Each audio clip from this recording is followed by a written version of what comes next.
ঈদের সড়ক মহাসড়কে ঘরমুখে মানুষের ঢল, তবে কোথাও কোনো যানজট নেই। যে কোনো অপ্রীতিকর ঘটনা এড়াতে আইনশৃঙ্খলা রক্ষাকারী বাহিনীকে দেখা গেছে রাস্তায়। সাভারের নবীনগর চন্দ্রা মহাসড়ক থেকে যুক্ত হচ্ছেন প্রতিনিধি কামরুজ্জামান। কামরুজ্জামান, আপনি কি এখন পর্যন্ত কোনো ধরনের বাড়তি ভাড়া রাখার যে ঘটনা, এমন কোনো খবর পেয়েছেন কিনা একটু জানাবেন? যাত্রীরা আসলে কি বলছেন, তারা নির্বিঘ্নে যেতে পারছেন কিনা? ধন্যবাদ তানিয়া। আমি এই মুহূর্তে রয়েছি একদম ঠিক নবীনগর চন্দ্রা মহাসড়কেই কিন্তু আমি দাঁড়িয়ে আছি। আমি যদি আপনাদের ক্যামেরার মাধ্যমে একটু দেখাতে চাই যে এখন পর্যন্ত কিন্তু আপনি দেখতেই পাচ্ছেন যে এরই মধ্যে কিন্তু গাড়ির কিন্তু চাপ রয়েছে, যেহেতু গাবতলী থেকে সবই গাড়ি কিন্তু আসলে ফ্লাপ হয়ে আসছে।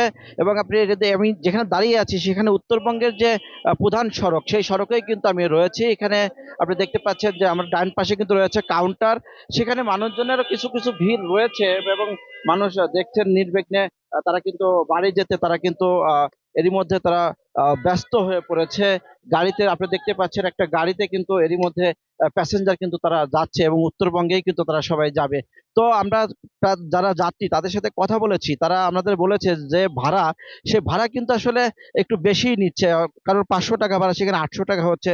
এবং অনেকেরই যেখানে সবাই আমরা জিজ্ঞেস করেছি যে মানিকগঞ্জের যে ভাড়াটি, যে সাধারণত আরিচায় যায় যারা, তাদের ভাড়াও কিন্তু আসলে যেখানে ছিল 100 টাকা এখন তাদের নেওয়া হচ্ছে 200 থেকে 250 টাকা পর্যন্ত। তো সবকিছু মিলিয়ে কিন্তু ভাড়া বৃদ্ধির যে বিষয়টি, এটি কিন্তু আসলে রয়েই গেছে। তবে একটা বিষয় আপনাদেরকে জানিয়ে রাখি, যেহেতু আজকে সরকারি ছুটি হয়েছে এবং এরপরেই কিন্তু আসলে যেহেতু এটা সাভার কিন্তু একটা গার্মেন্টস অধ্যুষিত এলাকা, কিছুক্ষণ পরেই হয়তো বা গার্মেন্টসের আহ কিছু গার্মেন্টস কিন্তু বন্ধ হয়ে যাবে এবং আগামীকাল থেকে কিন্তু গার্মেন্টস পুরোপুরিভাবে বন্ধ হবে। সেখানে কিন্তু ভিড়ের যে একটা আশঙ্কা সেটি কিন্তু রয়েছে।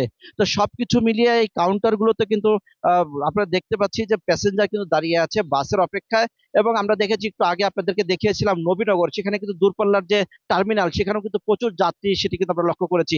তো আমরা রয়েছি নবীনগর চন্দ্রা মহাসড়ক, যে সড়ক দিয়ে কিন্তু উত্তরবঙ্গের যে মানুষ নির্বিঘ্নে তারা কিন্তু এখন পর্যন্ত বাড়ি ফিরছে। কোথাও কোনো যানজটের কিন্তু এরকম দেখা যায়নি। তবে আমরা প্রশাসনের সাথে কথা বলেছি, তারা আমাদেরকে জানিয়েছে যে নবীনগর চন্দ্রা মহাসড়ক থেকে আমিনবাজার এবং ধামরাই পর্যন্ত তারা কিন্তু এখন পর্যন্ত তারা আহ, যে কোনো অপ্রীতিকর ঘটনা এড়াতে তারা প্রস্তুত রয়েছে। তো সব শেষ মিলে এই ছিল আমার কাছে সর্বশেষ। আমরা ফিরে যাচ্ছি স্টুডিওতে, তানিয়ার কাছে। তানিয়া।